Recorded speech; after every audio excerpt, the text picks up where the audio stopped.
Hello everyone, and welcome to another My CV World video. I'm so excited this week. I think this might be the biggest group that I have ever had in an interview. We're going to actually be doing a little different type of video. We're going to be talking about success.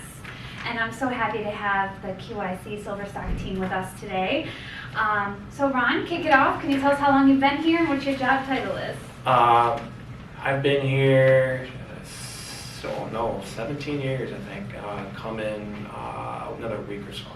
I'm QIC Silverstock Supervisor for first and second shift, CPO rack picking for all three shifts, and DSS third shift Silverstock Supervisor, so a little bit of everything.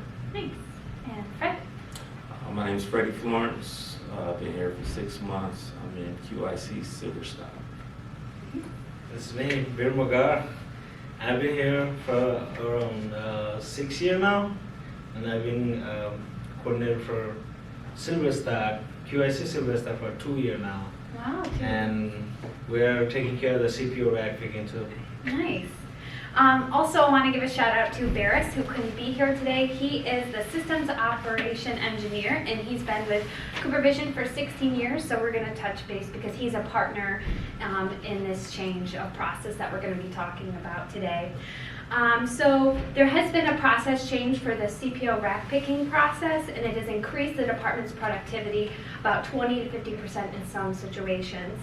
And all I can think of is teamwork and collaboration to make that possible. This isn't just like a 5% change. This is, enormous. So Ron, I would like you to please briefly explain what is Silverstock rack picking, what was the change of process, and how you feel about it. CPO rack picking is just that for orders that we pull from the racking that that the packaging team needs to package orders. So we handle those. Packaging team still handles everything from the ASRs because those are two separate departments. And we've got to keep up on all the LP machines. We right now we're picking for 4. I think it's like 4 LP machines right now. So mostly towards like daily wares and everything like that, and some of the U48, bioaffinities, some of the bioaffinity stuff as well. So that's our mainstay like that. We've gotten really productive with it, like you said. As far as any changes that we've made for it too, I think this is, since we've taken it over, we've made some really good process changes. One of the things that we did was like we kind of allocated the orders differently than they did, or as packaging did, which I think is helps us go to fewer locations. It helps us do it. It took us a while to get us there, but once we got there, we really shot off as far as that goes. Go to fewer locations. One of the things that we did that was more towards like a leadership level decision, I think Magar could probably touch on more, was that we kind of consolidated our locations so it helps with travel time, put away time, even with cycle counts that we do. Like, yeah, I know, like you touch on that because I know you're doing the Silverstock, so cycle counts over there as well. So it's fewer travel time. We put it in like a numerical order, which is something that really helped too. So it would just be to have to go maybe one or a couple shops and everything like that. And one of the process changes that we did too was Scott Reynolds. I know we mentioned Barris. He was a huge help for us too as well. He helped us, like we sat down, we had meetings with him and everything. He allocates the orders, so we told him that, hey, like we've got the shelves right now in numerical order. If you can put the orders down by part number as much as you can, that would help. And that really had an effect on like the daily wares, but I think even with like the bioaffinities that we have in the racking, I think that really shot off on everything, where like you see the productivity jump even a little bit higher in those in some cases. So I think that, like the big theme of this is that for me is that something this big of a change is not going to be just like one thing or one person. It's not going to be just me, not going to be just Fred, Beer, or anybody else. It's going to have to be a collaboration, and I really wanted to celebrate that as far as like what we're doing here. Yeah. Now, you and Krishna Beer worked together to make this change. What kind of sparked in your head, the light bulb went off? Like, hey, we should try doing something different. So what we seen it after we moved down to there, we got promoted. When I got promoted there, and we're looking at it totally, whatever we're looking at it now is, back then it was like totally different. And the location, one SKU has 300, 400 locations. So we got to count it, and but picking wise, for one SKU, they gotta pick from all the way down to the aisle, come back all the way front to the aisle, go to the middle of the aisle, just for one SKU. That's crazy. And what we think is like, why don't you just one SKU put it together and just all the one SKU here in a one bay, another SKU, one bay. That makes picking faster, that makes cycle count faster, and that's why we like that. Why don't we try it? We bring it up to Ron and Ron bring it up to probably his boss. and Aaron and Devon was like, why don't we try it, Yeah. right? And we give a shot. Yeah. And maybe, I don't know how many months later, we run the report again. It was like fantastic. And we have a DC meeting, not DC meeting, instead of a unit meeting with Aaron. And he mentioned all the data that from where we're at and where we're now is like, it was Huge. Yes. It's a huge And- change. And that make us feel a little bit better too. So were you ever nervous, like, oh, I'm not sure how this is gonna work out, but we have to try?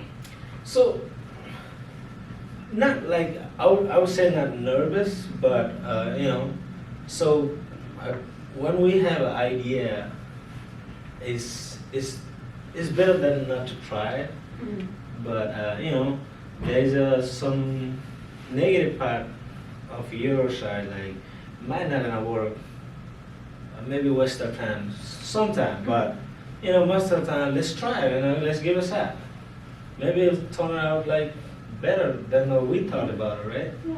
So we try out a lot of ideas. Sometimes it works, sometimes it doesn't. And that's just, you're trying, you come up with Yes. an idea, hey, it may not work, half the time it works and half the time it doesn't. Yes. So Fred, what were your thoughts when your leadership team presented this change to you? My overall thought was, because I just came in when all the transition was happening, so everything was like brand new to me, so I really didn't know what to expect, honestly. But once I got my feet on the ground, I felt comfortable. It made more sense, like Magar was saying, like now that I know what I'm doing now, it would have been crazy by going all around the different aisles just for one location for the part we're looking for. And like now it's so easy and it's so simple. Like it's like walking it's so simple now. Like I'm lost for words, but I'm kind of excited because I'm celebrating something I really didn't do. They did all the hard work, but when you have good leadership and a good team, and they send you a plan and you execute it well, everybody get the success. Even though I wasn't in the meetings and banging your head on the table like, well, is this gonna work or not, blah, blah, blah. But when you got a good team out there that's working and know how to execute things, it makes everything that much easier and smoother too. Yeah, so you were initially might have been trained on the old way and then you're coming in and then doing this. Correct. Did you have any doubts that, hey, this might not work?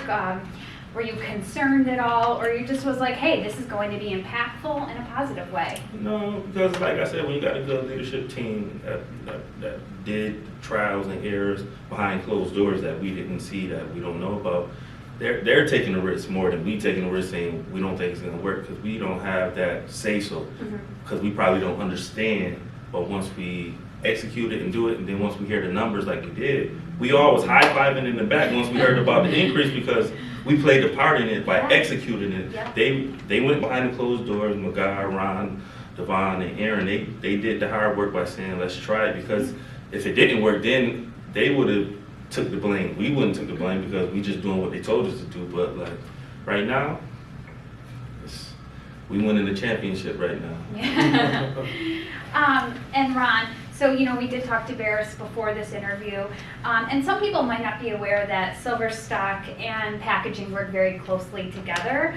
And we asked him if he felt his previous roles he's been with Cooper Vision for obviously 16 years, so he's jumped around. He's worked in systems at one point, and I'm sure he's worked on other floor jobs before as well. But it's just amazing that the communication that the leadership and packaging have together. Yeah, I mean, that's one thing too. I've known Barris for a few years. I know you guys get along well. I mean, Kristen too, our second shift coordinator. They all get along. They work together to discuss things. They're always talking. They're always communicating too, which is huge. And even with Barris, he's available at home sometimes. Like literally, I'll text him like, "Hey, man, I'm sorry, but I need your help on this." He'll answer. He'll pull out that laptop, and he'll get to work for us too. And like for me, selfishly too, I think this ties into one of the big things for me is that having that level of communication and trust that I have for and you, Krishna, and Barris too is like, I can be hands off on a lot of things too. Where I can say, hey, like this needs to be, to keep me in the loop, but you guys can do this. I have a level of trust for those guys that goes a long way to make some things easier and the flow easier. Yeah. One question we also ask Barris is, why is it important for both sides of the business to be collaborative in communication? The word collaborative is used so loosely, and it's hard for people to really tell what that means. And one thing he said that I wanted to read for you guys, it says that it helps us solve problems and helps limit any delays of getting product to the packaging lines. Our packaging production plans can change daily, and I'm sure you're aware that you're working on one thing, and then the next minute he's like, stop, we need to change routes. But that changes, and it could affect our internal and external customers and their expectations. So he says it's very important to him and the department that you guys work together. And would you agree with that, all of you? Yes, Yeah. definitely. Now, speaking of that relationship, how do you feel, and maybe you can speak for Krishna, about your very open relationship with the packaging team, whether that's Barris or someone else like Scott? So, as a department coordinator and working with, different departments, a relationship is a very, very big role. And building a relationship is not for everybody, I think, but once you have that connection, it's so much easier to, if I'm working on something that is not a priority and packaging don't feel comfortable to, tell me, hey, Magar, this is a more priority, can you work on this one? If they don't feel comfortable, then that's kind of like, we gotta work on that relationship, but we're not like that, and I'll give you an example. Last Saturday, we were working on it. The plan goal for the Saturday was like totally different. We walked in, packaging, and Barris was like, hey, they changed 5-pack to 90-pack. We gotta pick this. All right, go for it. We'll pick it. We'll pick all Saturday. And that's how we work up together. We don't we don't hesitate to talk to each other. Yeah. We have that kind of close relationship. And that's so important, that trust, that respect, that communication. It's not something that we can all say that we have with different departments. A lot of departments, they could just come in, they get their tasks done, and then just do what they have to do. Yes. Yeah, and working with, and especially for QIC, we gotta work with a different department, and we're good at building a relationship. Yeah. So Ron, how does that make you feel knowing that your team is talking directly to packaging and being successful and all that collaboration? For me, it goes back to making my job easier. But it's also something too where I've been there since the start of QIC Silver Stock too, and you've been there since kind of its infancy, I would call it.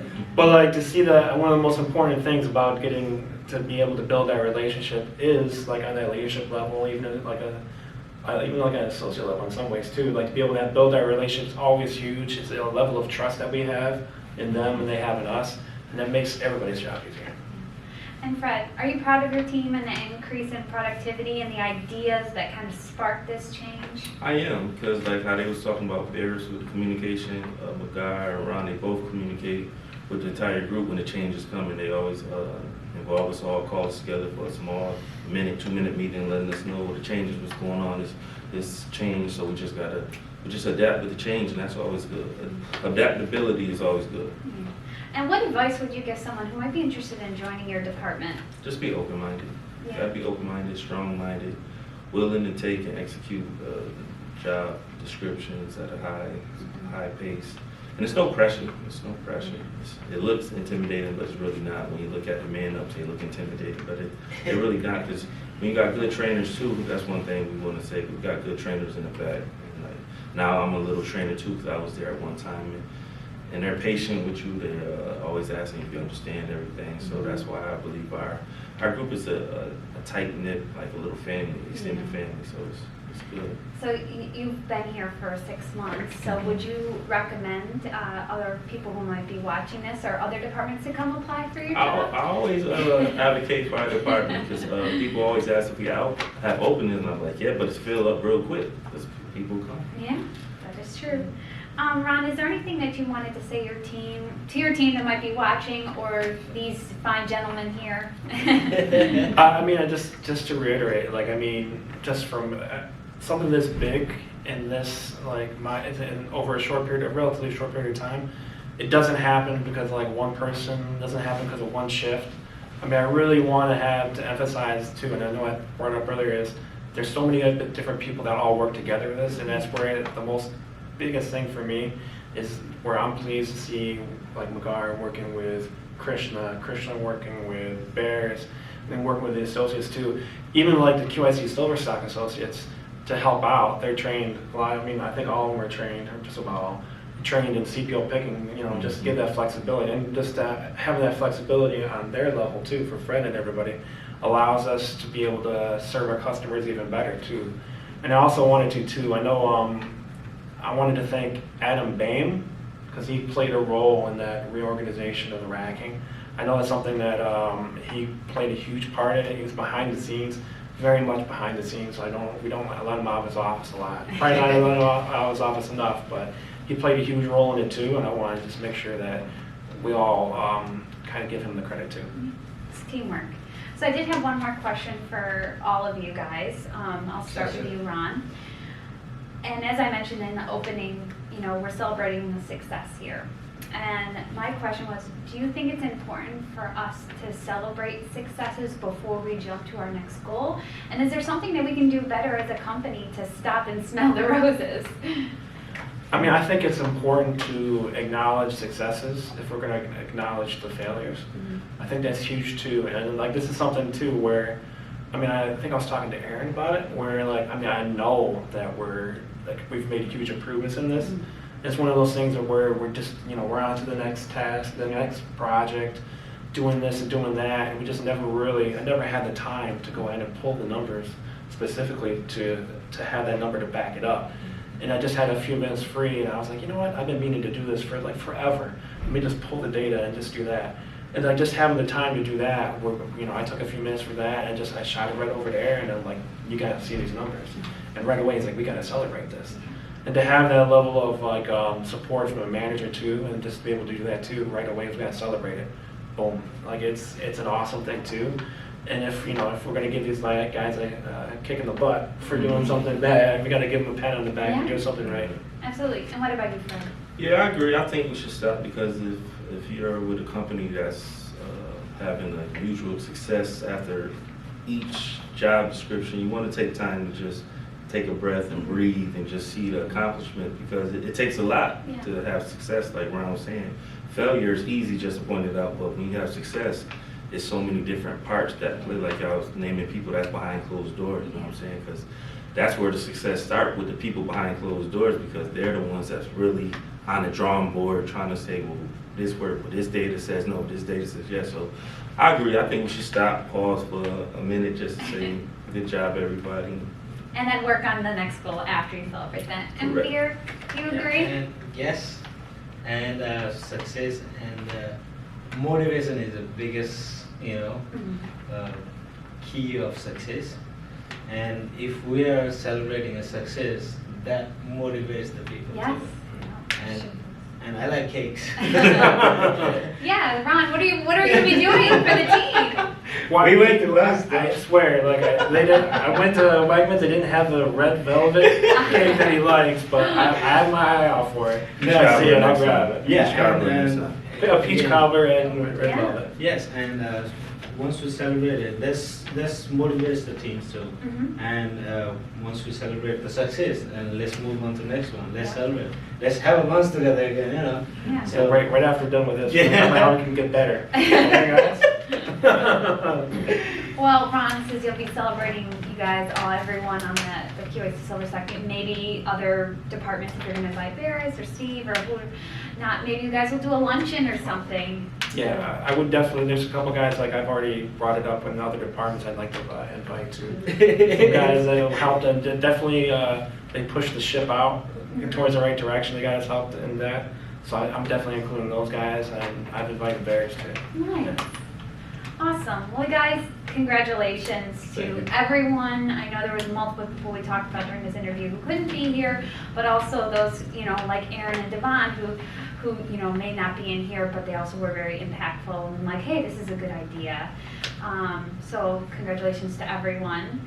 I appreciate your time today to share these successes because it is important. We need to stop, smell, and then smell the roses and then move on. And then I'm sure I'll see you guys back here for another interview and you guys have another idea that sparks a change. But is there anything else you guys wanted to add before we say goodbye? Thanks to you. Oh. Yeah, I was going to say thanks to you for your Yes, time. anytime. I'm very happy to do such a wonderful story. It's something different that I do, but it is important. So. All right, we'll see you on the next video of My CV World. Bye.